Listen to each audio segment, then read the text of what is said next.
యూజువల్గా చాలా కామన్గా మనము ఈ మధ్య ఉన్న పాపులేషన్ వాళ్ళకి అందరికీ హైపోథైరాయిడ్ అనేది చాలా కామన్గా చూస్తున్నాం. సో ఎవరెవరు థైరాయిడ్ టెస్ట్ చేయించుకోవాలి? సో థైరాయిడ్ టెస్ట్ అనేది కొంతమందికి సిమ్టమ్స్ ఉన్న వాళ్ళు చేయించుకుంటారు. ర్యాండమ్గా మాస్టర్ హెల్త్ చెకప్స్ లాంటివి చేయించినప్పుడు థైరాయిడ్ ఉంది అనేది తెలుస్తుంది. సో యూజువల్గా హైపోథైరాయిడ్ అనే దానికి సిమ్టమ్స్ ఏముంటాయి? సో హైపోథైరాయిడ్ రిలేటెడ్ సిమ్టమ్స్ అంటే వాళ్ళకి హెయిర్ ఫాల్ ఉండడం, మెన్స్ట్రల్ ఇర్రెగ్యులారిటీస్ ఉండడం, ఆర్ ఎక్సెసివ్ బ్లీడింగ్ అవ్వడం, ఎక్కువ నిద్ర రావడం, లెథార్జీ ఉండడం, ఫెటీగ్ ఉండడం అంటే డల్నెస్, టైర్డ్నెస్ ఎర్లీగా ఉండడం, అండ్ కోల్డ్ ఇంటాలరెన్స్ అంటే చలికి తట్టుకోలేకపోవడము, అండ్ స్కిన్ డ్రై అయిపోవడం, ఇట్లాంటి అండ్ ఆకలి తక్కువ వెయిట్ పెరుగుతూ ఉండడం, ఇవి కామన్గా చూసే సిమ్టమ్స్. ఈ సిమ్టమ్స్ ఉన్న వాళ్ళు థైరాయిడ్ చెక్ చేసుకొని ట్రీట్మెంట్ తీసుకుంటే సిమ్టమ్స్ అనేది రివర్స్ అవుతాయి. సిమ్టమ్స్ లేకపోయినా పార్షల్ బార్డర్ లైన్ థైరాయిడ్ ఉన్న వాళ్ళకి ట్రీట్ చేయాలా?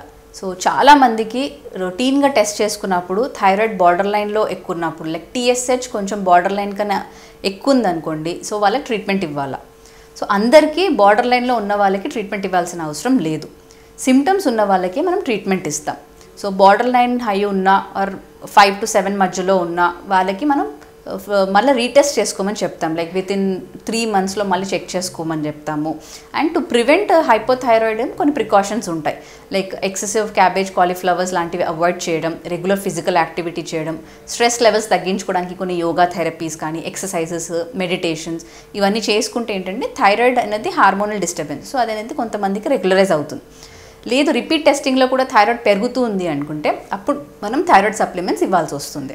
సో హైపోథైరాయిడ్ని ప్రివెంట్ చేసుకోవడానికి diet changes, life style changes అనేది చాలా ఇంపార్టెంట్. అండ్ థైరాయిడ్ ఒకసారి వచ్చిన వాళ్ళకి లైఫ్ లాంగ్ తీసుకోవాలా అనేది క్వశ్చన్ చాలామందికి ఉంటుంది.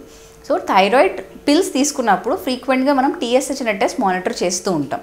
సో నార్మల్గా ఉన్నంత వరకు మనం థైరాయిడ్ సప్లిమెంట్స్ ఇస్తూ ఉంటాం. అండ్ చాలామంది ఏం చేస్తారంటే ఒకసారి ఫాలోఅప్కి వచ్చింది, థైరాయిడ్ నార్మల్ వచ్చేసింది, continue same medications tablet continue చేయమని చెప్పినప్పుడు కొన్ని రోజులు తీసుకొని ఆపేస్తారు, థైరాయిడ్ నార్మల్ వచ్చేసింది అని. మళ్ళీ ఎప్పుడో like maybe 6 months or 1-2 years తర్వాత మళ్ళీ టెస్ట్ చేసుకుంటే థైరాయిడ్ అనేది వాళ్ళకు ఉంటుంది. సో ఎప్పుడైనా కానీ థైరాయిడ్ మెడికేషన్ స్టార్ట్ చేసినప్పుడు వాళ్ళు సొంతంగా స్టాప్ చేయకూడదు. ఫ్రీక్వెంట్ ఫాలోఅప్ చేసుకొని దాని తర్వాత ఫిజిషియన్ చెప్పినప్పుడే దాన్ని స్టాప్ చేసుకోవాలి. చాలామందికి బార్డర్ లైన్లో ఉన్నప్పుడు లో డోస్ థైరాయిడ్ తీసుకున్నప్పుడు వాళ్ళకి ఆఫ్ చేసేసి frequent monitoring like once in 6 months or once in a year thyroid check చేసుకుంటూ ఫాలోఅప్ చేసుకోమని చెప్తాం. So it depends on patient to patient. So వాళ్ళ లైఫ్ స్టైల్ చేంజెస్ ఎంత బాగా చేసుకుంటున్నారు, డయటరీగా ఎలా వాళ్ళు చేంజెస్ చేసుకున్నారు దాన్ని బట్టి కూడా థైరాయిడ్ అనేది ఎఫెక్ట్ అవుతుంది.